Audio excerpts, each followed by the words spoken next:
Hello, Caddo math teachers. This is Roger Vance, Secondary Math Curriculum Specialist for Caddo Parish. Welcome to our first attempt at providing video professional development. This session is entitled Go Math Lesson Design, and the objectives are, number one, to identify the components of an effective math lesson within the context of our Go Math materials. And number two, we want to convince you, if you're not already convinced, that our Go Math curriculum materials can be used efficiently and effectively in teaching your students. So thank you for taking the time to watch. Please call or email if you have any questions or comments, and I hope this helps you as you work to make each of your students successful in mathematics. Before we get to the lesson planning, I want to make a few general points. First of all, I want to make sure everyone is aware of how we came to choose Go Math in the first place. More than 40 Caddo educators met on different occasions to hear from various publishing companies. When it was all said and done, the consensus was that the print materials of Go Math by Houghton Mifflin provided the highest level of rigor and the greatest abundance of choices for instructional activities. Next, I want to make sure we all understand that Go Math is our primary curriculum resource for grades K through 8. This means that for all district-wide initiatives, our scope and sequence, pacing, interim assessments, etc., the Go Math materials provide our framework.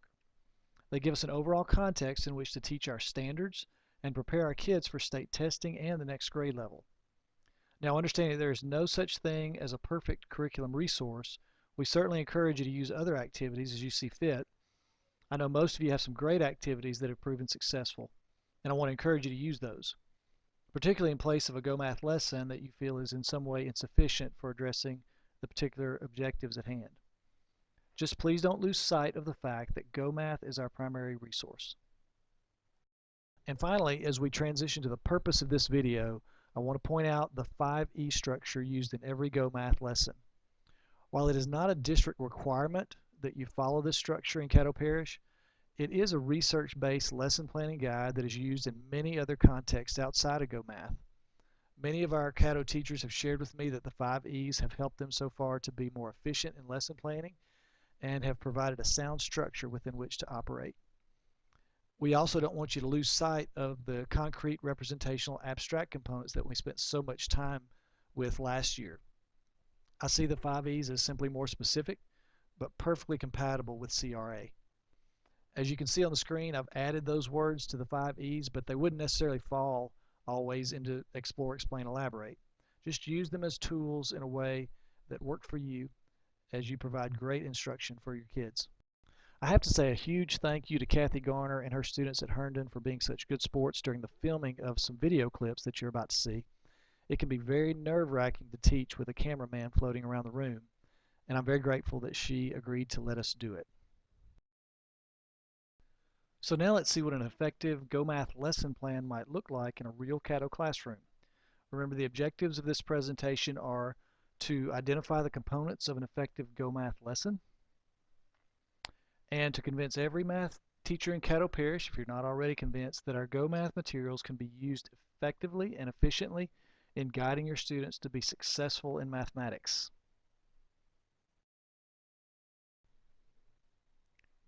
For this training, we filmed Ms. Garner's 8th grade class addressing lesson 5.2 from the Go Math material. The lesson was entitled Writing Linear Equations from a Table. Ms. Garner began the engage portion, the first of the 5Es, by stating the essential question, how do you write an equation to model a linear relationship given a table? She then showed the video included with the lesson, which dealt with students shopping for t-shirts at the mall. Next, the class shifted to the explore component, the second of the 5Es, with an activity straight from the book where students had to choose a number between 10 and 20. They then built a table of sums from their selected number and began thinking about how to translate that information into an algebraic equation. To expand on this part of the lesson, Ms. Garner used an extra example provided by Go Math to further explore the topic. Students worked together in small groups to compare another sample problem to the previous activity. Now the students were ready for the explain portion of the lesson, the third of the 5Es, and they turned their attention to their consumable student edition textbooks. Here they were able to write in the books as they followed along through this portion of the lesson. Ms. Garner was constantly asking higher order thinking questions and having the students turn and discuss their thoughts, and she used several different Kagan-type strategies to have students discuss and share amongst each other. Another great piece included throughout Go Math lessons is the Your Turn activities. There were 2 of these activities in today's lesson under the Explain component. One of them focused on helping students avoid common errors while working to develop equations from tables. What a great use of student time to have them look at common errors and in the hopes of helping them to avoid those errors as they start to work on this on their own.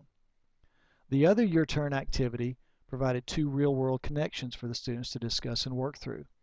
And again, this is just so important as we try to get kids to understand mathematics. We have to help them make connections to the world around them. To elaborate the fourth of the 5 E's, students were assigned some guided practice, sort of a we-do activity, where Ms. Garner assessed through observation and provided extra assistance as needed. Now, I'm sure this has never happened to you, but on this day in Ms. Garner's classroom, time ran out prior to the evaluate section of the lesson. Actually, I know it's happened to all of us. We've all been there. Time is always our enemy, it seems. But the materials provided by Go Math included independent practice, and this allowed for a variety of item types and difficulty levels. In fact, the last 2 questions on the independent practice were hot questions, higher order thinking questions. So with sufficient time, some or all of this could have been done in class, and some or all of it could have been assigned for homework. Now at this point, I need to tell you that probably the reason she ran out of time is that I had asked Ms. Garner to demonstrate her students using QR codes, as you can see here in the video. If you're not familiar with these QR codes, they are a great resource for our students and probably even greater resource for our parents who are trying to help their students at home. Students and parents can scan these QR codes with their smart device and be taken directly to a video that coincides directly with the current lesson. So please, if you're not using these with your students and parents, try to get the word out as soon as possible. We want them to know that they have help whenever they might. The one component I would say is not adequately addressed in Go Math is the very important element of closure.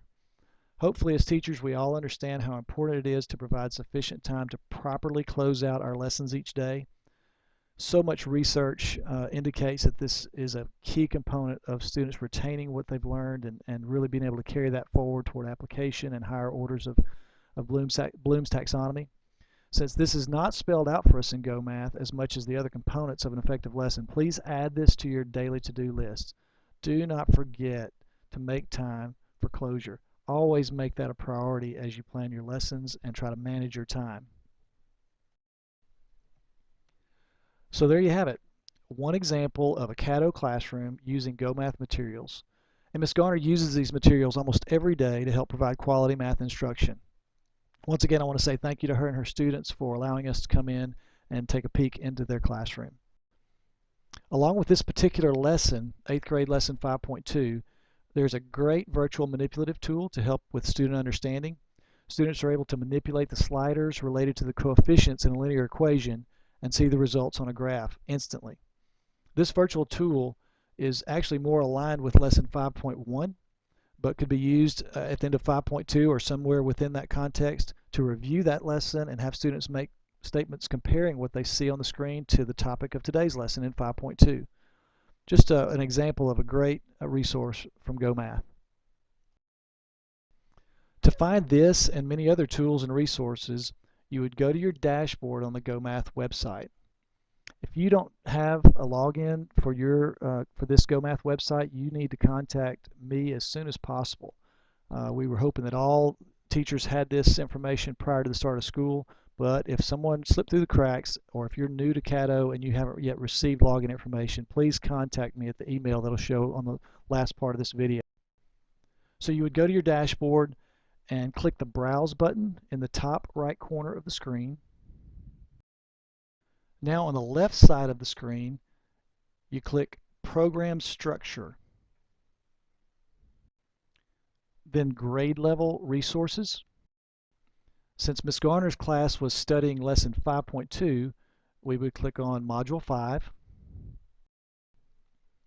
then Lesson 2. Looking toward the middle of the page, we would then click Lesson Level Resources. If you haven't seen this before, I think you'll be amazed at what we will find. The first thing you see is the first part of the list of core instructional resources. This list includes PDF versions of the pages from the student book and many other resources to supplement the activities on those pages. If you scroll down the page, the next list includes a huge supply of differentiated instruction activities. I have teachers tell me often how much they appreciate this, particularly in the context of RTI. Continuing to scroll down this page, you will find assessment resources and a list called Digital Path, which includes related videos and much more. Finally, at the bottom of the lesson level resources is the teacher resources list. This includes your teacher edition pages and sometimes some extra things from outside your teacher edition that are meant to help you with the lesson planning process. Hey, as a result of this video, I hope you have a clearer picture of the main components of an effective math lesson. And I hope you are becoming more confident with the Go Math curriculum materials. I do not expect that this presentation answered all of your questions and solved all of our problems related to providing the best possible math instruction for our students. So please voice your concerns via the email address on the screen, and let's work together to make Caddo math instruction the best. Take care. I hope to see you soon.